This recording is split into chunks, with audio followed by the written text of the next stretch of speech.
এতক্ষণ আমরা সাধুগুরু বৈষ্ণব চরণধূলি মাথায় নিয়ে গমন গোষ্ঠ লীলার পদজ্জিত গৌরচন্দ্রিকা লীলার রস আস্বাদন করলাম। এবারে চৈত্র যাই হয়েছে।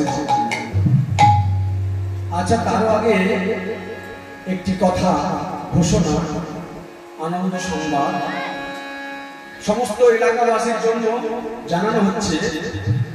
12টা থেকে মধ্যাহ্নকালীন লীলা সূর্য পূজা হবে। রাধারানী যাবেন জমার মধ্যে সূর্য পূজা করতে। সবাই সেই 12টার আসরে আসবেন। সেই সূর্য পূজার আসরে এসে সকলে সেই সূর্য পূজার অংশগ্রহণ করবেন। সকলে এলাকাবাসীকে জানানো হচ্ছে, ভক্তবৃন্দদের জানানো হচ্ছে, দুপুর 12টা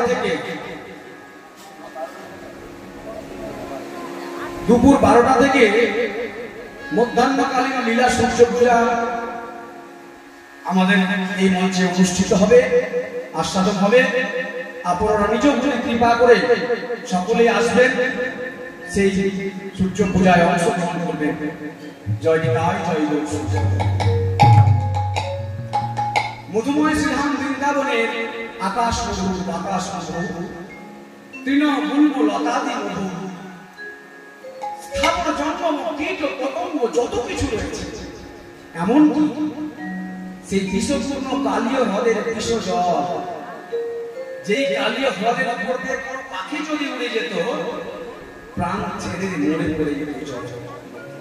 এত বিষ, সেই বিষ জল যেন পান করা যায়, অমৃত হয়ে গেছে। কেন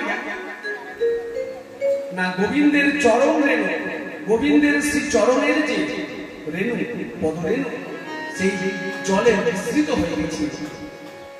আজ কালীয় দমন যে লীলা করেছে, যখন গোবিন্দ ঝাঁপ দিয়েছিল না, আর গোবিন্দ তখন থেকে কালীয় নাম থেকে ওই কালীদহকে উদ্ধার করে আবার সেই রঙ্গন দিতে পারছে। যে কালীয় নাগের পাতে সারা বৃন্দাবন কলুষিত হয়ে গেল, সেই কালীয় হ্রদের বিষ জল যেন আজ অমৃত হয়ে গেছে। তাই বৃন্দাবনের সবই আজ আজ বৃন্দাবনের আমরা সেই ব্রজবধূগণের চরণধূলি বাঞ্ছা করতে, সেই গোপরাজ নন্দরাজার চরণধূলি এবং মাতা যশোদা নন্দরানীর চরণধূলি, ব্রজ গোপীগণের চরণধূলি শিরে ধারণ করে আমরা মধুময় বৃন্দাবনের আস্বাদন।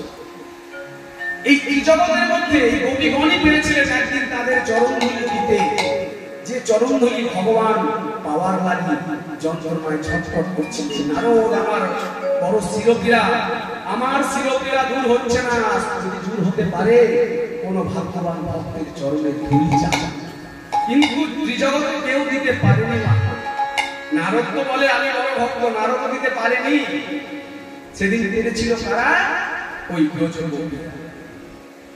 তাহলে একমাত্র শ্রেষ্ঠ ভক্ত হচ্ছে গোবিন্দকে একান্ত ভাবে ভালোবাসে ওই গোপীগণ, রাধা ঠাকুরানী। তাই তো বললেন, তোমরা সকলে আমায় যদি ভালোবাসতে চাও, গোপী ভাব অঙ্গীকার করে ভালোবাসো, প্রেম করো, তবে আমার পূর্ণতা তোমরা আস্বাদন করতে পারবে। বন্দে নন্দ ব্রজশ্রী নাম পাদরেণু অভিষ্ণসা, যা সমহরি কথতি গীতা পুনতি ভুবনতয়া।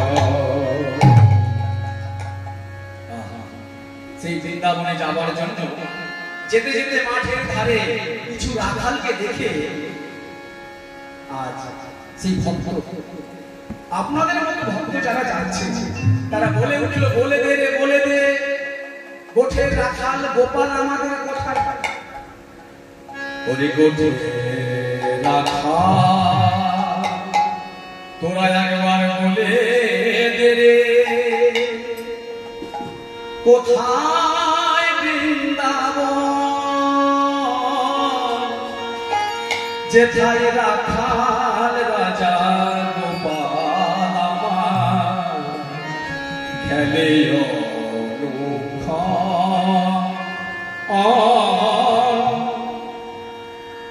কোথায় বৃন্দাবন,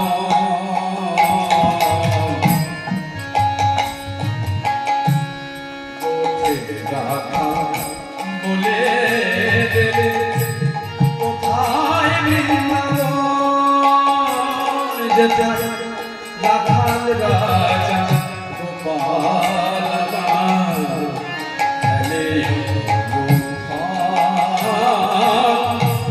কোথায় বৃন্দাবন কোথায় বৃন্দাবন কোথায় বৃন্দাবন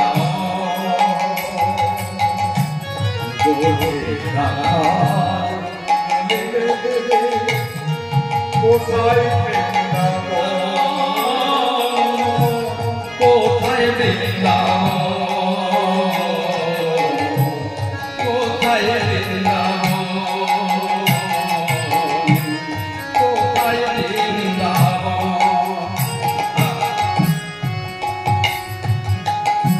যেথায় দিনে রাতে মনের আসে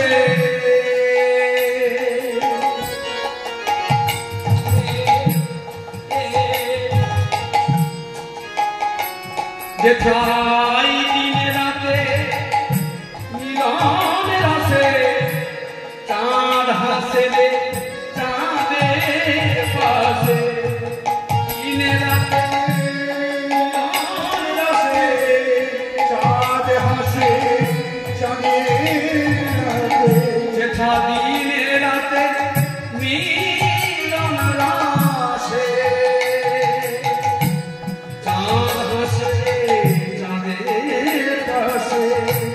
যার পথের ধুলা ছড়িয়ে আছে পথের ধুলা ছড়িয়ে আছে যার পথের ধুলা ছড়িয়ে আছে শ্রীহরি চন্দ্র কোথায় বৃন্দাবন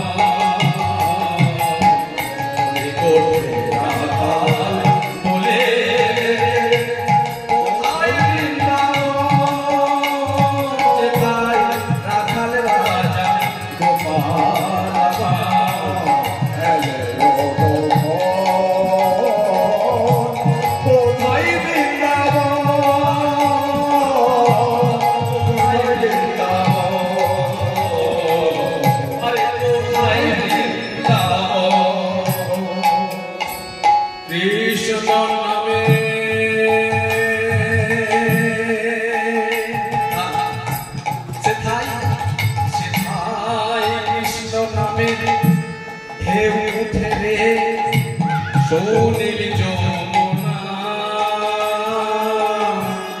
কৃষ্ণ নামে ঢেউ ওঠে রে সোনীল যমুনা আজ যাহা কমাল বনে নূপুর শোনা যায় রে নূপুর শোনা যায়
Oh,